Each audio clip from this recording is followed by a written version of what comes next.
turned completely violent, protesting against the recently passed Waqf bill. For the first time since Nandigram in 2011, the Bengal police was forced to resort to firing in a bid to control the rampaging mobs. A father-son duo was among 3 who were killed, but it also led to mass exodus of nearly 300 Hindu families who were forced to cross the Bhagirathi River and had to take refuge in neighboring Malda. The TMC says this entire thing has been orchestrated by the well-oiled machine that the BJP is, even posting fake pictures and spreading rumors. But one thing is undeniable. These riots were not fake. The upending of peace and law and order in Murshidabad, that was not fake. The fact that the police had to come out in large numbers, CAPF had to be deployed in that place upon instructions from the Calcutta High Court, none of this is deniable. And the bottom line is also this, that law and order comes entirely under the state subject. And here, the state government under Mamata Banerjee cannot escape its share of responsibility. We'll get to all of that and more in just a moment. But first, I want to play out what a dramatic 48 hours it was, both on Friday and Saturday in Murshidabad. Finally, it's past the weekend that a sense of calm, but still a tense situation, seems to have returned to Murshidabad. हम लोग को दुकान तोड़ दिया है, आदमी को मार काट दिया है, ये सब तोड़ दिया है, ये सब चोरा के ले गया, लूट पाट करके ले गया सब कुछ। हम लोग का एक तो घर में जनाना आदमी सब छोटा लड़का बच्चा है हम लोग का, कैसे घर में रखे ला चाकू छुरी लेके घर में घुस जाके मार रहा है। हम लोग क्या करेंगे, कहाँ जाएंगे हम लोग, बताइए। हम लोग जो पार्क था एसएमआर है, लॉज, ये भी तोड़ दिया है।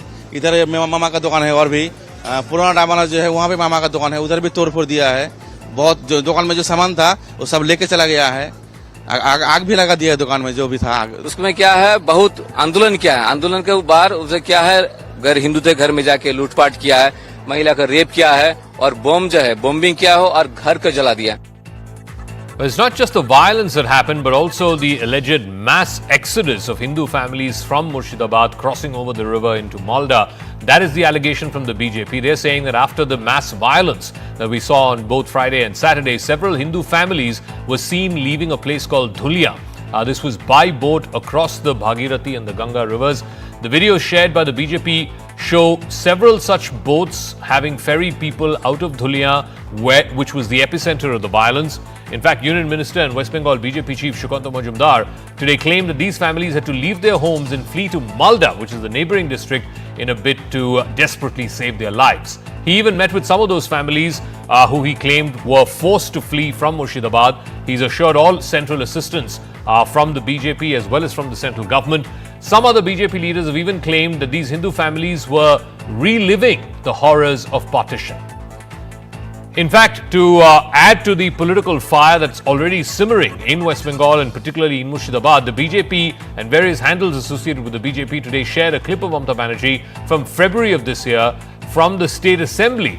And they claimed that her remark directly incited a particular religious community to come out on the streets and protest. They called this a direct provocation by the Chief Minister, no less, encouraging violent protests in Murshidabad. Listen in to this soundbite that's been put out by various BJP handles of Mamata Banerjee speaking just a month or so ago.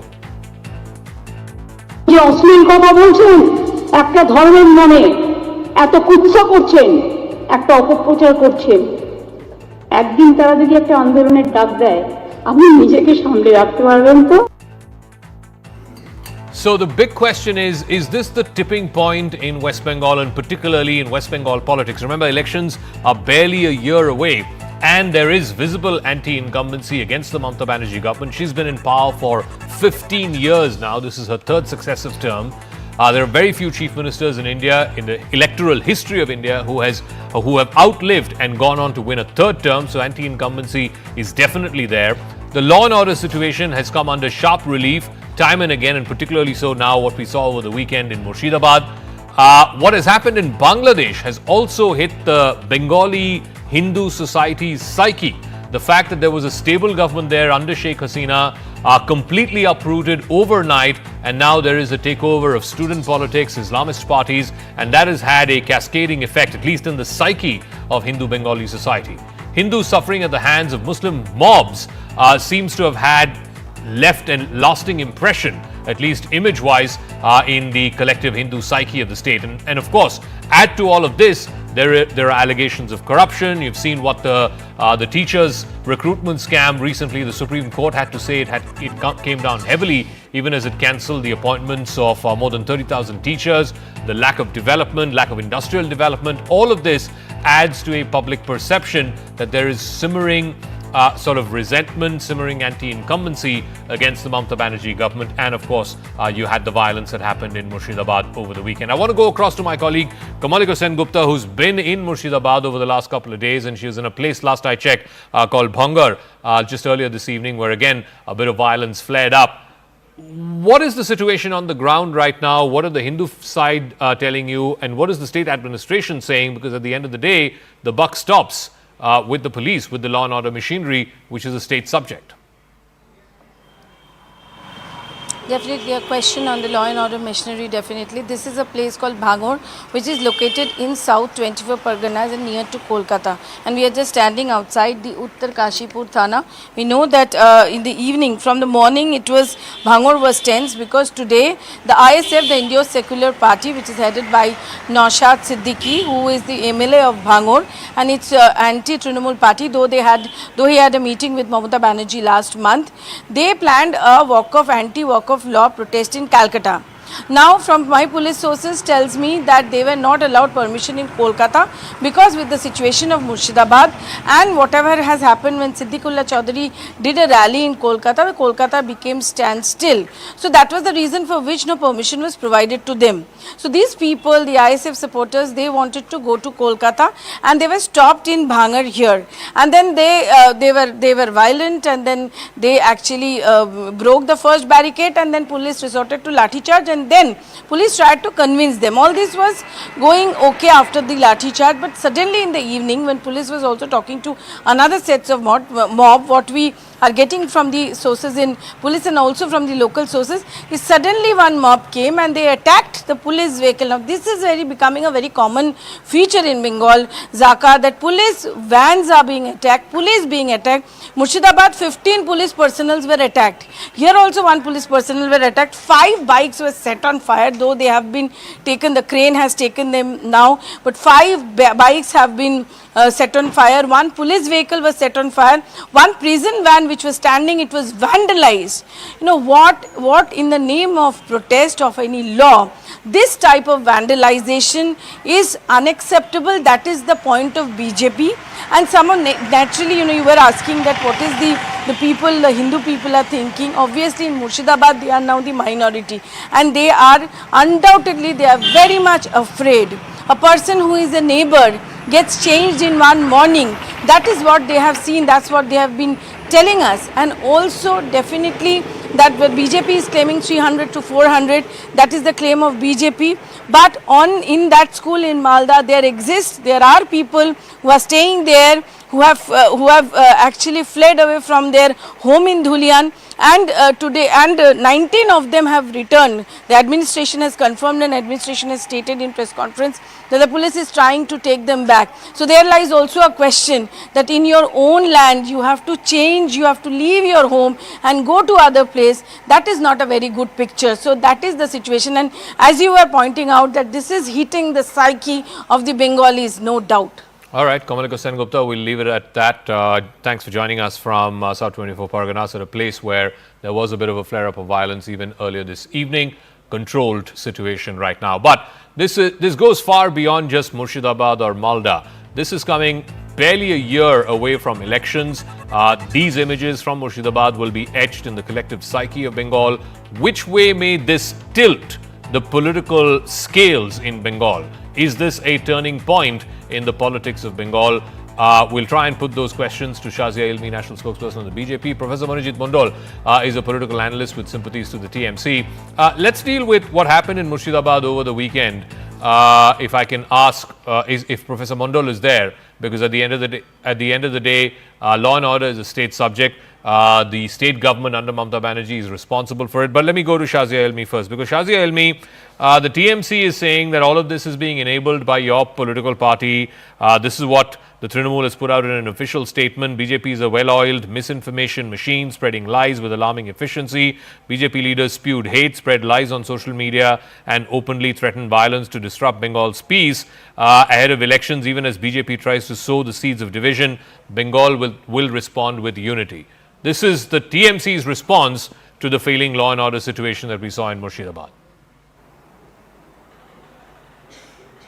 It's quite a shocker, if you ask me, Zaka. Instead of taking responsibility for what's going on in the state itself, instead of taking responsibility and actually, sorting out the situation and fixing it and realizing that things have gone, that rioters have been allowed to run amok, that there is absolutely no restraint or control, and that the entire police machinery has failed, that there is a breakdown of law and order, and that in these 4 districts, whether it's Murshidabad, Malda, Nadia or South 24 Parganas, continuously violence is erupting, and there is no justification for vandalization and the vandalism. And not just that, the way the police is on the run, the way the Calcutta High Court has mandated that there should be central armed police personnel, which is exactly why they are there.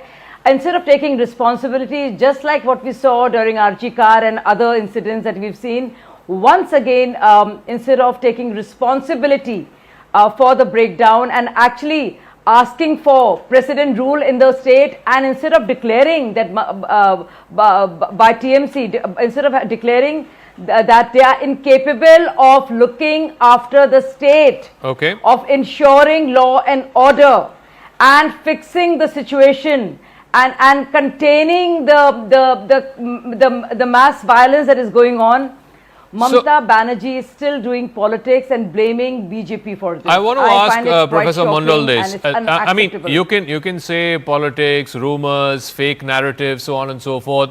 But the fact of the matter is, Professor Mondal, under Mamata Banerjee's watch, and she happens to be the Home Minister to whom the police reports as well, Murshidabad was burning over 2 days between Friday and Saturday. At the end of the day, law and order is a state subject.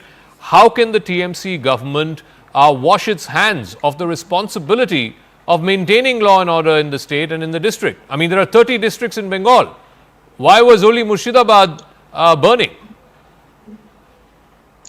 I will answer the question, but before that, since we talk about accountability, how many questions the whole of media in the Noida, Delhi, put up before Mr. Amit Shah when 5 years ago, 53% were killed because of rioting, because of the anti-CA protest. Now, I begin with this. How many questions you have put to the very Honorable Prime Minister when Manipur is still burning? By the way, the Waqf protest is still going on even in Manipur. There are protests in Manipur also. Those questions will be not asked. Now come to the point. You talk about the riots. We believe, and there are credible information in the police also, that the whole thing was orchestrated by some outside, were planted by none other than BJP. I'm putting out this tweet of Shukanta Majumdar. Look at this. Look at the fake. You talk about fake narratives and fake pictures. Look at these pictures. He is a central minister, for God's sake. And look at the kind of responsibility that he holds. They are trying to fan the fire. They had orchestrated. And I can show you also one video when 2 persons from Bihar, one is identifying himself as Ashish Kumar. They were in the guise of some Muslim brothers. They were fanning the fire. They were caught by the local people in Murshidabad, in Shamsherganj. You know the topography of Shamsherganj. You know that this is a border district. There are people who have entered from Bangladesh as well. And people are alleging that one section of the BSF, they are also helping these people to enter India. This is very serious. I mean, how long will you go on this whole broken record that these people are coming from Bangladesh? No, one second. These people they are saying there was credible. Sir, one second, hear me out. There was credible intel for days leading up to the past Friday, saying that because of the Waqf bill, the situation is sensitive, not just in Bengal, in UP, Bihar, across. So there was visible step up of security across districts of Bengal as well. And yet, in Murshidabad, the violence flared up. So question needs to be asked about what the Murshidabad police were doing. How come the violence did not happen in any other part of Bengal? Because there, again, security got stepped up. Number one. Number two, there were blockades and attacks on police personnel, attacks on Indian railways. I mean, for what fault of theirs? You have a problem with the Waqf bill. You know, TMC, among other political parties and state governments, have gone to court and challenged it. This is a law that's been passed by Parliament. If the courts feel it's unconstitutional, the courts will strike it down. But by attacking police patrol vehicles, by attacking Indian Railways bogies, the communal slogans that were being uttered throughout in Murshidabad for 2 days. These people had sticks, lathis, knives, stones, petrol bombs. Where does it come from? And why, Professor Mandal, my final question, why were Hindu shops, Hindu houses singularly identified, isolated and attacked? Why? Who says this? No, this is on the ground. No, 1 second. This is on the ground. I've just played eyewitness bites of people saying our shops were singularly identified as run by Hindus and attacked. You have only one bite, that is unfortunately BJP's bite. There lies the problem. Sir, I know you're in a car while you're joining us, but as you're speaking on the right side, we're running sound bites of at least 5 people. At least 5 people. I was about to tell you this. I am returning from a place that is very near to the place where riot was taking place. This is also an adjoining district of Birbhum. Nothing has happened, but the spokesperson from BJP said that this is happening everywhere in Bengal. Only in 2 pockets of Shamsherganj where things went out of control for 2 days, but they were under control from day before yesterday. None other than the DG of police. He has been stationing there for the last 3-4 days. Dhulian is in Murshidabad. Why did 300 families have to swim across the river and come to neighboring Malda to seek refuge? Not a single question from the communal BJP that their communal agenda is amply clear. First, you ask this question to Shukanta Majumdar, why he has put up this tweet and then he deleted. Professor Mandal, why did 300 families? 1 second, sir, hear me out. 1 second, sir. Why did 300 Hindu families have to desperately swim across the Bhagirathi river and seek refuge in Malda? Please tell me why.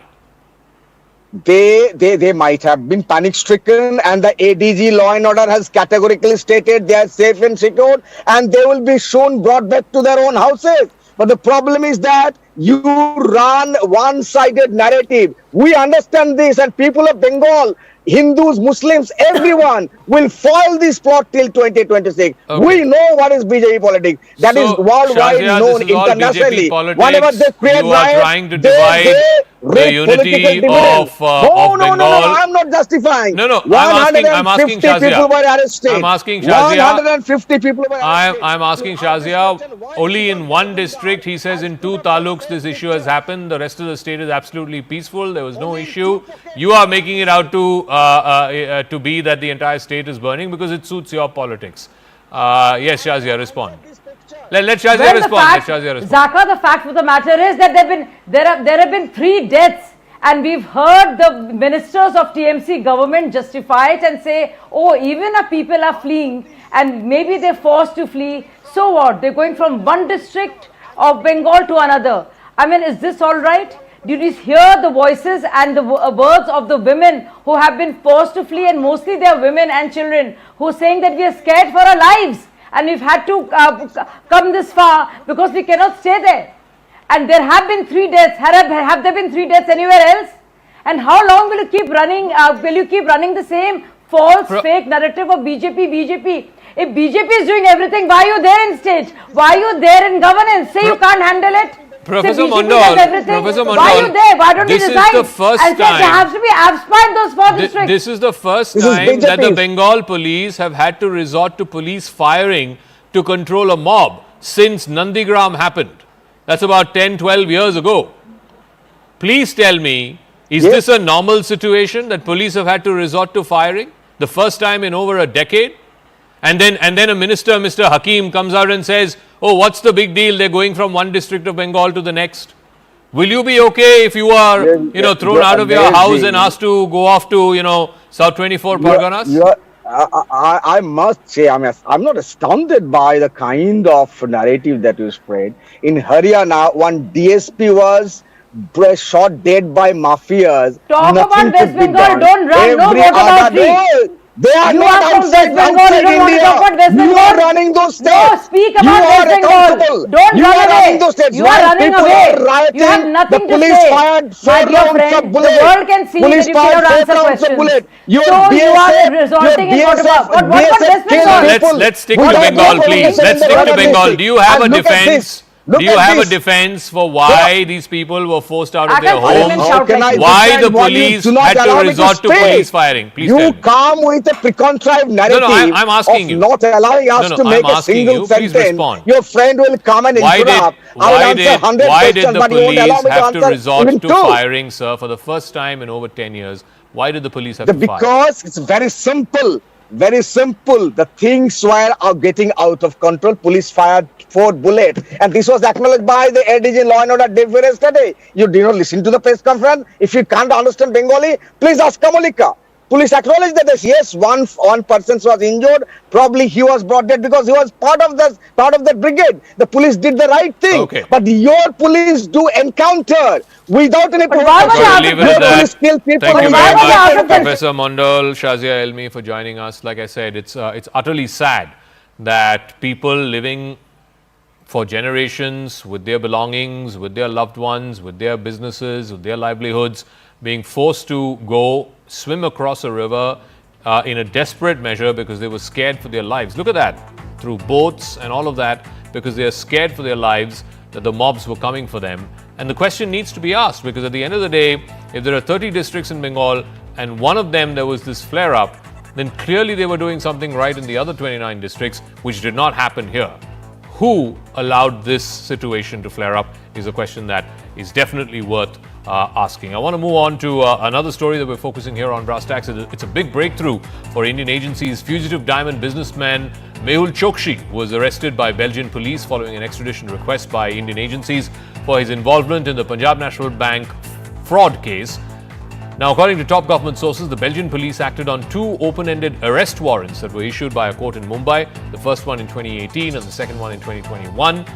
His legal team is planning to move a bail plea on medical grounds, citing that he's undergoing advanced treatment for cancer in Belgium. But if the Indian agencies are able to provide evidence and material that can convince a Belgian court of law that he is wanted for a crime here in India, then the court can order his extradition. Our Siddhant Mishra breaks down the details. Indian fugitive Mehul Chokshi has been placed under arrest by the Belgium authorities on Saturday on the request of Indian government. Belgium police has arrested Chokshi on the grounds of arrest warrants issued against him by Mumbai courts. Chokshi's legal team is likely to oppose the arrest by filing an appeal in the court.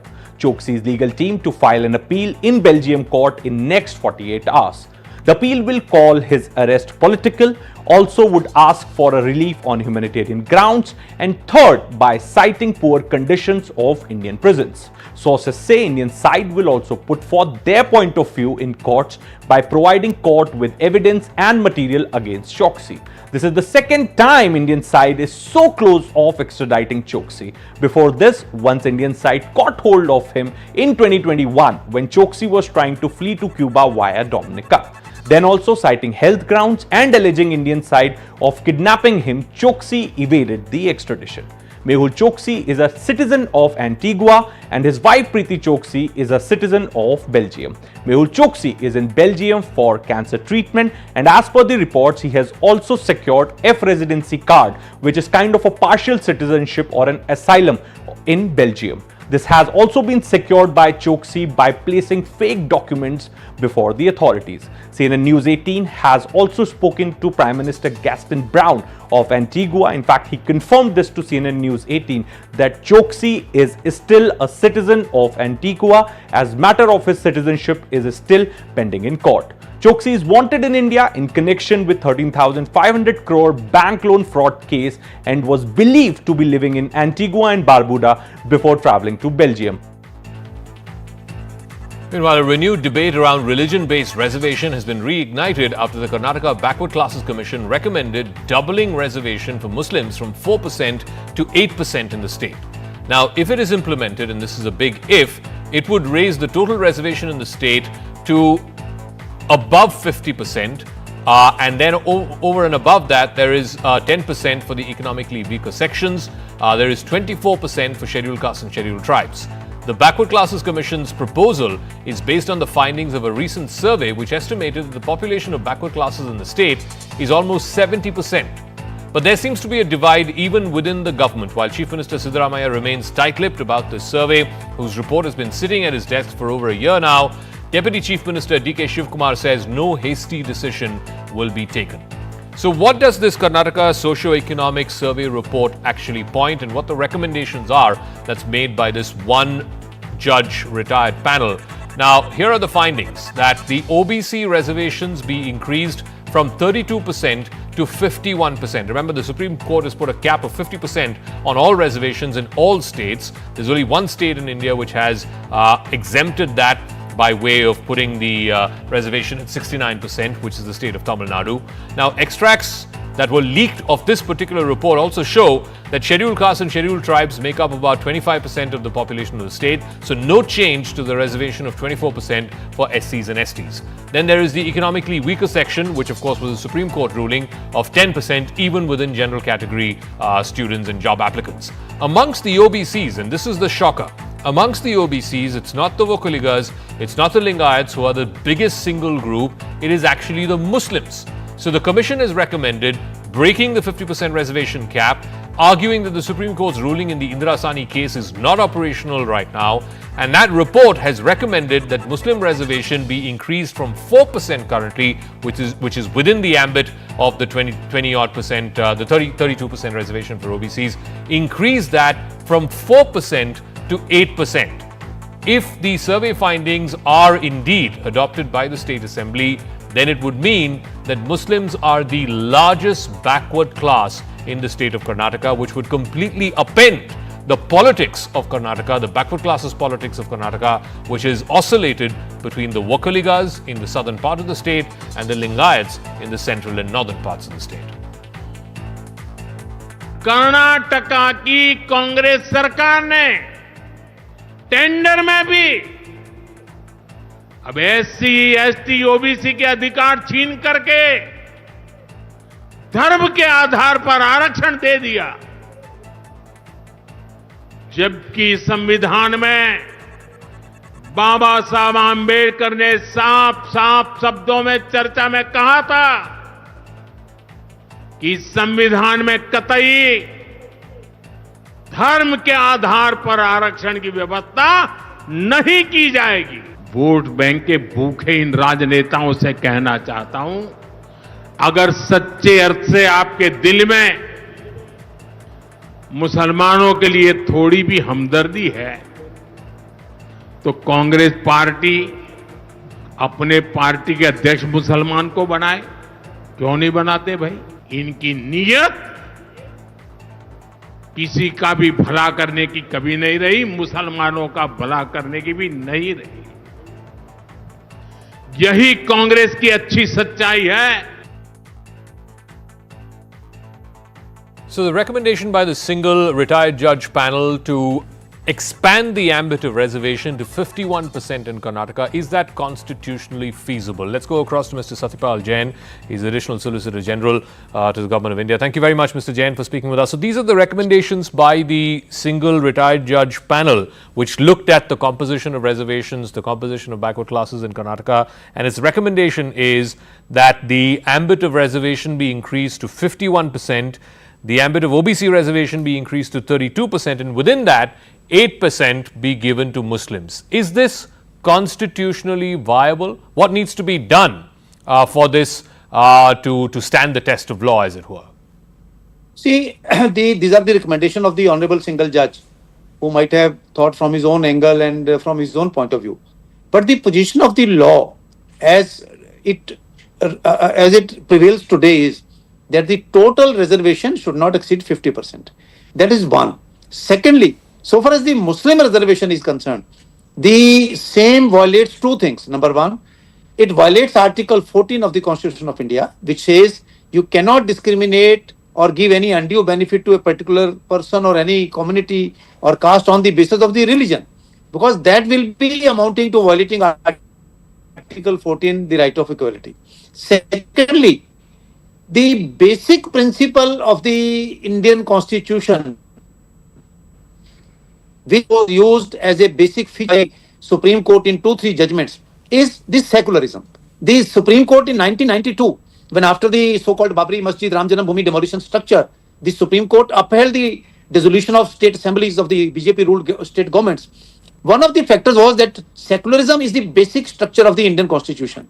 Now, I think this principle, this decision, which of course it is only a recommendation, whether it will be accepted, not accepted, it will be deliberated, is entirely a different thing. But in my view, personal view, it will violate both the things, the right of equality as enshrined under Article 14, as well as the secularism as enshrined, one of the basic principles of the Indian Constitution. So the government of Karnataka's argument to this is twofold. One, that there are existing reservations for Muslims. For example, very recently in the budget that was passed a few weeks ago, they have said that 4% of these PWD contracts or state government given contracts should be given to backwards within Muslims. So they are saying, this policy has already existed in the state of Karnataka for the last 20-30 years. And they are also adding a caveat that not all Muslims are eligible for it. Only certain sections who are categorized as backward under 2A and 2B are eligible to apply for this in the first place. How does that fit in with what the founding fathers wanted in our constitution, that reservation should never be based on religion? It's an attempt to do something indirectly which you cannot do directly.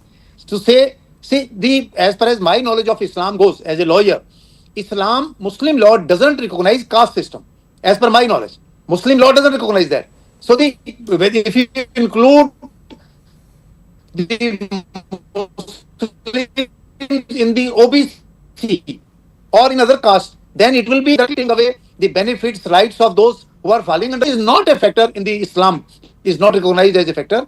And I personally feel that on the one hand, let me put it otherwise, on the one hand, every day they blame the present government at the center, led by the Honorable Prime Minister Narendra Modi ji, that they are trying to divide the nation on the name and basis of religion.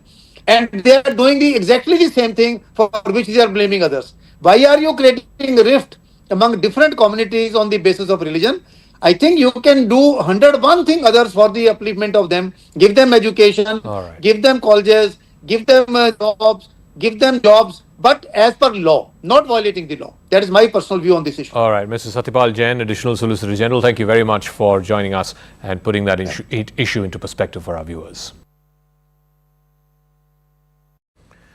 US President Donald Trump has doubled down on his hardline trade stand, declaring that no country, especially China, would be spared from his sweeping tariffs. The exemption of smartphones, laptops and other electronic products from import tariffs on China will be a short-lived one. This was confirmed by the US President himself on board Air Force One when he said that no one was getting off the hook. Trump even promised to launch a national security trade investigation into the semiconductor sector. In fact, he wants an investigation into the entire electronics supply chain. This after the White House announced Friday the exclusion of some electronic devices from steep reciprocal tariffs, particularly the ones that are coming in from China.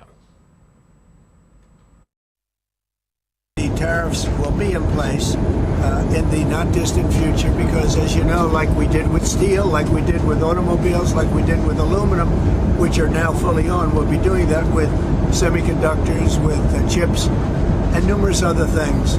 And that'll take place in the very near future. And all the things. And what we did is we want to uncomplicate it from a lot of companies because that's really where it should be, ideally. And we wanted to uncomplicate it from a lot of other companies because we want to make our chips and semiconductors and other things in our country. And I will tell you, another one is pharmaceuticals, drugs and pharmaceuticals. We want to make our drugs in this country. And by placing a tariff on the companies that are not in this country, they're going to move into our country, and we're going to have our drugs made in the United States. So that in case of war, in case of whatever, we're not relying on China and various other countries to supply us with drugs, which is not a good idea. And it'll happen very fast. It'll all happen very fast. Do you know what rate the semiconductor tariff? I'm going to be announcing it over the next week. So President Donald Trump says that no one is off the hook and more tariffs are coming soon. But for now, many imported electronic items, laptops, semiconductor chips, smartphones, etc., are being exempt from President Donald Trump's sweeping tariffs that were announced last week. In fact, on about 60-odd countries, he put a pause on that last week for about 90 days, except China. On China, he's slapped 145% tariffs. China has retaliated with its own retaliatory tariffs up to 125%. CNN's Mike Valero takes a closer look at how China is responding to Donald Trump's tariff tirade. Well, in this corner of the world, we're looking for any kind of clue, any kind of indication about who is going to call whom when we're talking about U.S. President Donald Trump and Chinese President Xi Jinping. Notable, we do know this. When China increased its tariff on U.S. goods to 125% on Friday, the United States did not strike back. Its tariff level still higher at 145%. So for a window into what Beijing is thinking in this moment, let's go to the graphic talking about China's Commerce Ministry, writing in part late on a Friday, quote, if the U.S. insists on continuing this numbers game with tariffs, China will not engage. However, if the U.S. persists in substantively harming China's interests, China will resolutely take countermeasures and fight to the end.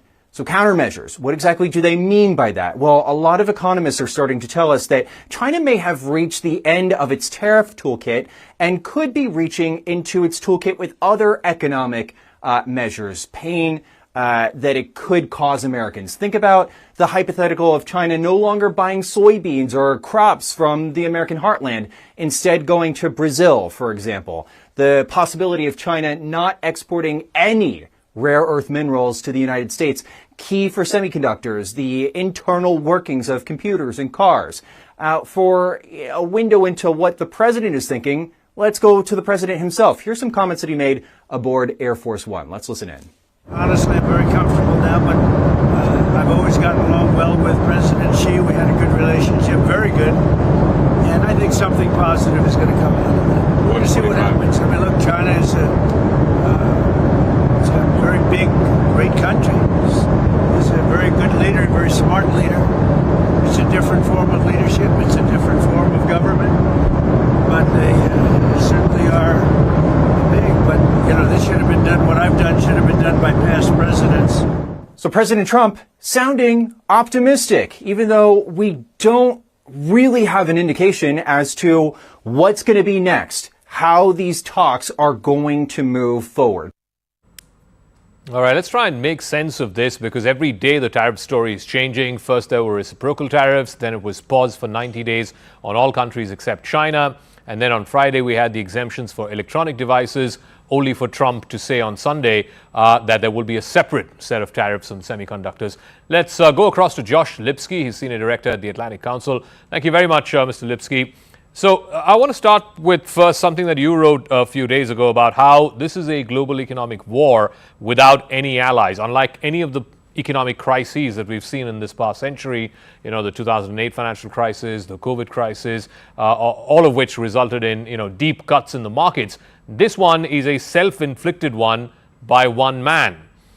Can you try and sort of make sense from the Trump worldview as to what he's trying to achieve and whether realistically that's possible at all? And if he can't, then what's the damage he's going to leave behind in the process? Yeah, well, thanks for having me. And as I wrote last week, the president has launched a global economic trade war without any allies. And you have to understand going back that tariffs are one of his core policy convictions. And this dates to the 1980s in his time in New York real estate. It's one of his original policy ideas, and he has held true to it ever since, now through the 2020s. The problem is there's not a clear strategy from the White House of what they're actually trying to achieve. We've heard different rationales for the tariffs. Is it countering China? Is it raising revenue? Is it dealing with broader unfair trade practices that they perceive in the world? And depending on what you think the goal is, then you would have a different policy. So it seems like they're recalibrating now. The original, as we all know, Liberation Day reciprocal tariffs hit everyone in the world, including India. And now they're retreating a little bit from that position and trying to get allies on board to actually counter China. But at the same time, because of the economic pain that will inflict on Americans, they're wary about inflation, the cost of consumer electronics back here in the United States, and they're worried about how much economic pain Americans would take. So what you get is a haphazard policy and countries around the world trying to understand what is it the White House wants exactly. So on the reciprocal tariffs, he's put a pause for 90 days for most countries except China. The one country with which it's gone into this, dangerous escalatory game is between the United States and China. 145% from the U.S. side, 125% from the Chinese side. In this game of who blinks first, you think Trump, by putting an exemption for these, electronic devices, smartphones, laptops, semiconductor chips, only then for 2 days later for him to say we'll have separate tariffs on semiconductors, he's giving the indication to the Chinese president that he's willing to blink? I think it's fair to read it as the president worried about how much economic pain Americans are willing to take. And you see the confusion over the weekend. On Saturday morning here in Washington, we got the news that there was an exemption on electronics and semiconductors. But then not 24 hours later, we were told by the White House, it's not actually an exemption because there are different kinds of tariffs coming, Section 232, as we call them. But the bottom line is those tariffs will very likely have a lower rate than the reciprocal tariffs at 125%. So now we get a situation where I think from the Chinese side, they're looking at the United States and saying they probably can't tolerate as much pain as we can from the Chinese economy. And you see a little bit of the U.S. negotiating against itself at the moment. So what does that mean if there are going to be separate levies on semiconductors, but as you said, much lower rates than the 125 or 145? What does that mean for companies like Apple and Nvidia, Intel, etc.? Is that the tech companies finally prevailing on the White House that this is just going to raise prices for consumers, American consumers? Well, they're certainly in a better position today than they were at this time last week when it looked like a 125% tariff coming across the board, which would hit Apple and Samsung and a range of technology companies directly, very potently in terms of their exports and how they manufacture in China. But they're not out of the woods, and so much of this is about uncertainty. We've had more volatility in our stock market over the last 2 weeks than any time since COVID or since the global financial crisis. And this creates so much business uncertainty. Because if you're a business of any side, whether you're an Apple or you're a small or medium-sized business, you can't make long-term plans now because you don't know what tariff rate is coming next week. And I think this, as much as anything else, weighs on the economic outlook both here in the United States and around the world. So Apple and the tech companies are breathing a sigh of relief, but they also know there's no certainty coming from this White House and what might come next. So in the next couple of weeks, starting this week, you'll have results and outlook from some of the biggest American companies. Goldman Sachs is going to be putting out their results, the first quarter results.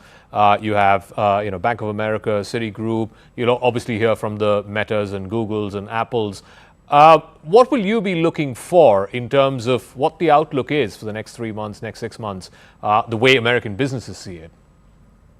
Well, one thing we look for is if companies start pulling their forward guidance or their earnings for Q3 and Q4. This happened during the pandemic. That would be a sign that what I was saying before is manifesting itself into companies' balance sheets where there's so much uncertainty, they can't project forward through the rest of the year, and they don't want to miss targets, so they actually stop putting targets out. That would be a warning sign. The other thing we have to look for is the bond market. It was the bond market in the United States that really put pressure on the president last week to retreat from some of the reciprocal tariffs tariffs. We have to see what bonds do in the US this week. There was an indication last week that countries and companies around the world were moving assets outside of the US for the first time we had seen in recent memory. If that continues, there will continue to be pressure here in the US. So it's the bond market, it's the corporate balance sheet, it's the forward guidance from corporates that we're looking to this week and the week ahead.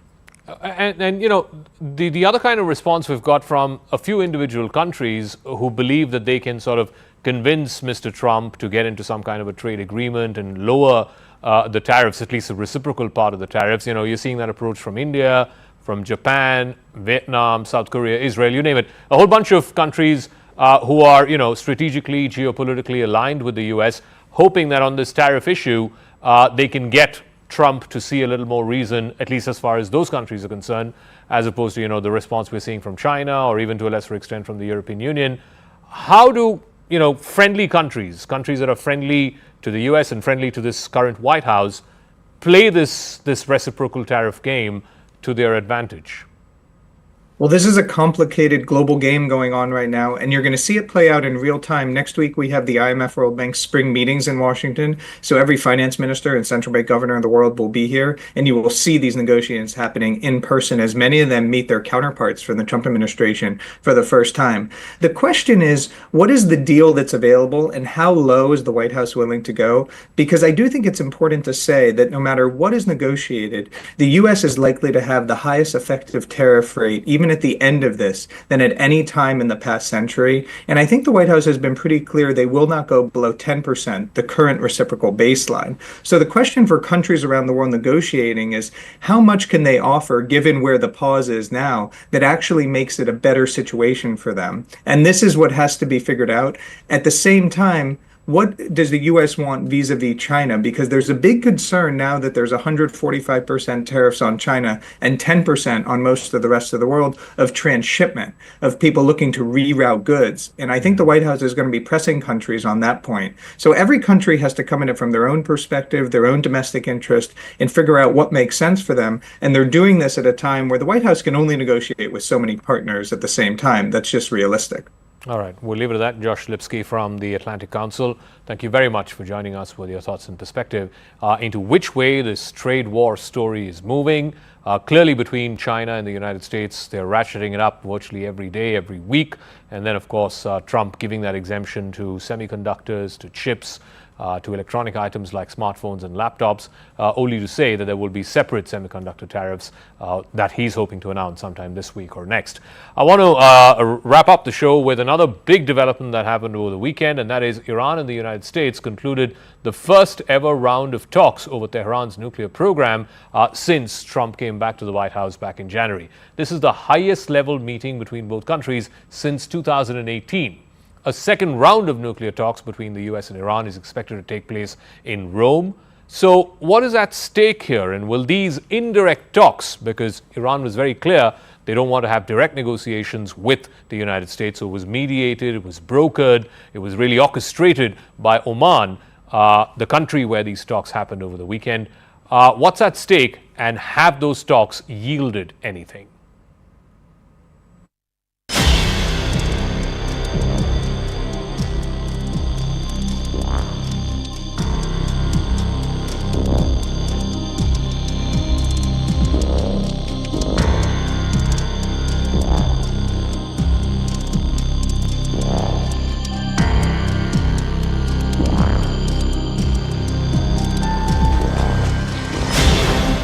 The sun-baked city of Muscat, Oman, plays host to the most consequential diplomatic encounter between the United States and Iran in over 3 years. Over 2 days on the weekend, the two adversaries attempt to navigate a labyrinth of mutual distrust, geopolitical posturing, and looming over all of this is the specter of war. The talks between America and Iran, officially aimed at curbing Iran's rapidly advancing nuclear program, come amid a backdrop of saber-rattling from Washington.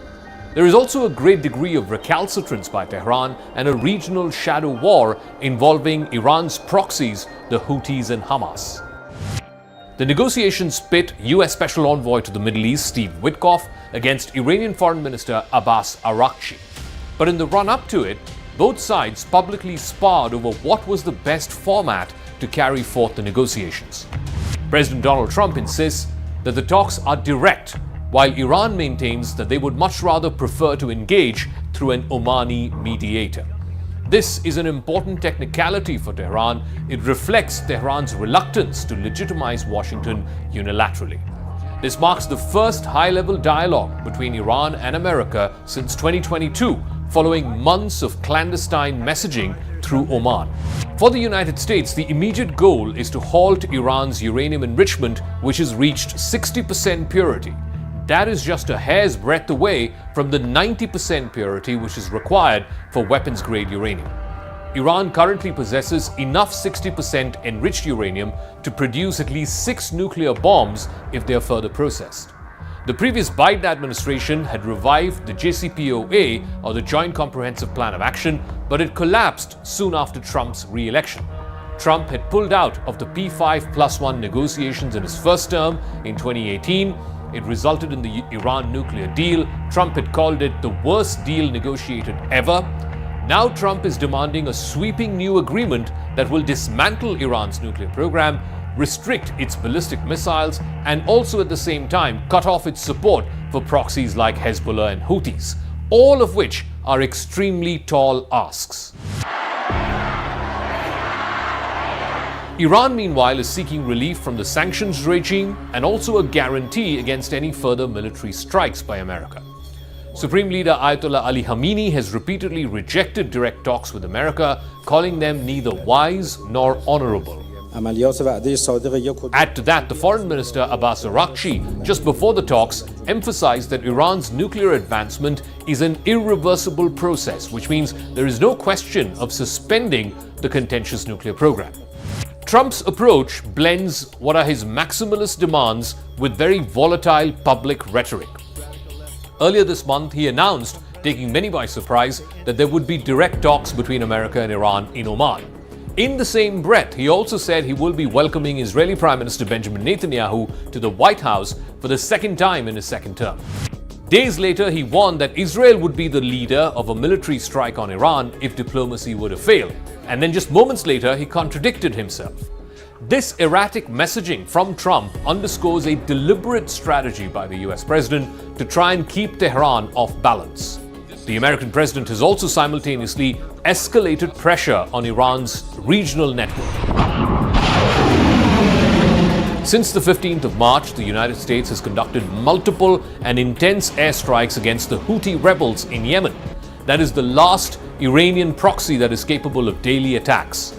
In fact, one of those operations by America on the Houthi rebels got leaked to a journalist after he was inadvertently added in a close security group by one of Trump's top national security aides. Trump has also claimed that the main missile man of the Houthis was killed in those American airstrikes. Trump has also greenlit Israeli operations against both Hamas and Hezbollah, almost giving a blank check to Israel to eliminate these two terror groups. By crippling Tehran's axis of resistance, Trump is hoping to weaken Tehran's bargaining leverage at the talks in Oman. And yet, Trump's tactics have a serious risk of backfiring. The Houthi campaign has galvanized an anti-American sentiment in the wider region. Iran's Supreme National Security Council has vowed severe retaliation against America and even said that US bases will be under threat in the region. The Houthis control a lot of commercial shipping lanes along the Red Sea, and that has become increasingly dangerous for global commerce. But that is the lesser of America's problems with Iran. The big one is still around Iran's contentious nuclear program.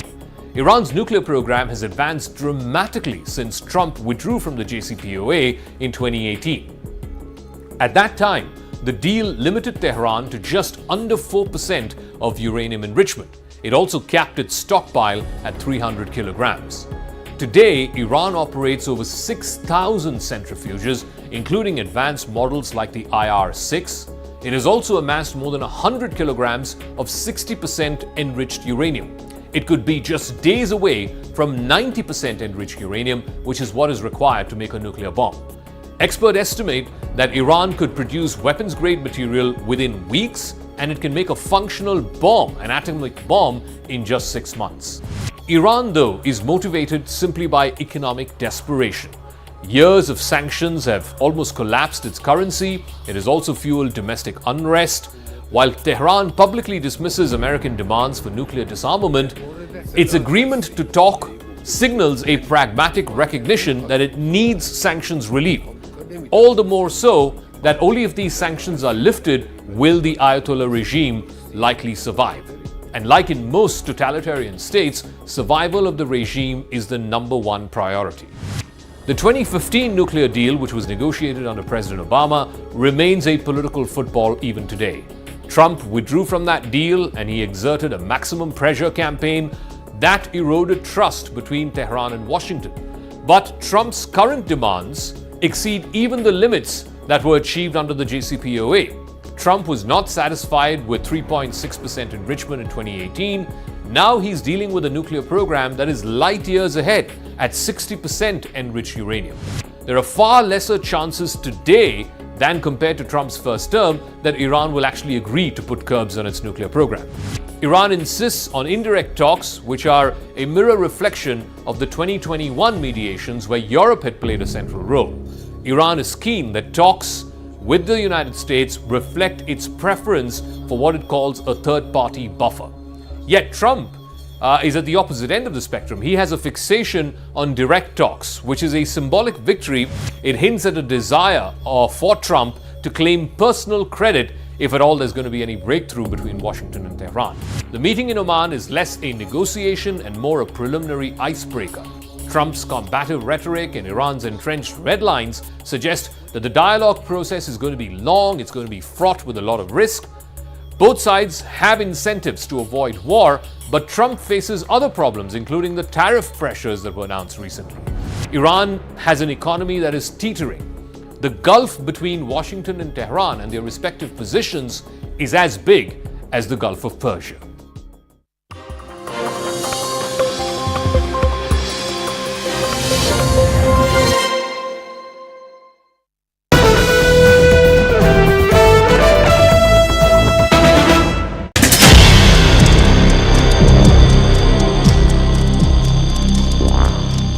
Hello, my name is Todd Inman.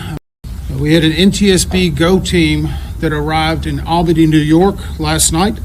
We're beginning the investigation into a fatal crash involving a Mitsubishi MU-2B40 aircraft in the area. Now, before I go any further, on behalf of everyone at the NTSB, I want to express our sincere condolences for the families, the survivors, the families, and everyone who knew someone that perished in this accident. We're truly sorry.